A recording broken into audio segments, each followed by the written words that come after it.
Da kejinkmen kebakrau, uling do saat kejalanian ba Shillong, Most Reverend Archbishop Victor Lingdo DD. Ulapan pendapat ba hakajan mit katsan Tarik rempang, ya kejing penkentang Bishop Episcopal Ordination, ya Reverend Phadar Laloo, hakalai pau Tarik Lber hajar arpusan. Hakini kesini bakrau bat bakentang, enwan shimbenta da Nuncio Archbishop Leo Girelli, Ambassador of Vatican in India, nongkit ketin ke Vatican ha India. Archbishop Victor Lingdo ulaya thuru bungut ki Archbishop bat ki Bishop na Khubor kadong lammi ngi kari India kin poi ha Shillong ban shembenta ha kani kejing penkentang ya Bishop ya Phadar Laloo. Ulakan tu ki pai riunget Catholic ban bu ki jing duai bakerpang nagabenta Reverend Phadar Laloo bat nagabenta ka lai pau Tarik Lber kasngi bakrau bat bakentang nagabenta ka jalan yamba Shillong.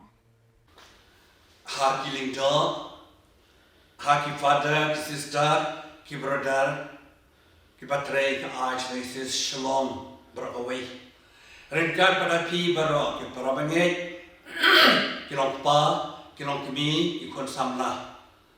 Kini ki long kacing pentep bakam kungsan, kata kalong on sedon kacing penkentang Bishop Mai, ha kalai pau Tarik, ubenai march arajar arpusan.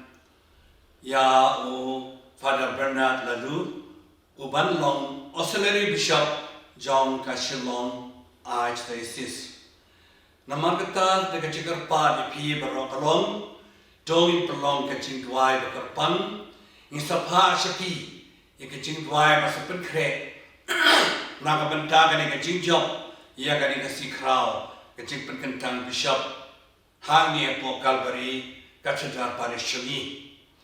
Kawai pat kalong kacing karpat ipi kalong dongin long ki badwai baki ki bro ki long ki bajop nakabenta ka borom chu play ka borom chu ai sai seshani ni songu yo play nakabenta ka chu ai yaw ni o osani bishop wala shajet Laloo ni twai bakit bok obren ka khu yamu bad ka ai sai seshani ba kawai bad kani long kacing Petep ipi bara, dong ini ateli lang kawai, hakacing duai, makacing penkre, ya kani kasih bakrau, jong ka ai sai sejani bara kawai. Hakani kasih bakrau, nuncio Leopoldo Jerani, nomik mat upop, hakari India, bad akan Nepal, sadon nang. Bad shipenta kani kacing laniam bakrau kacami.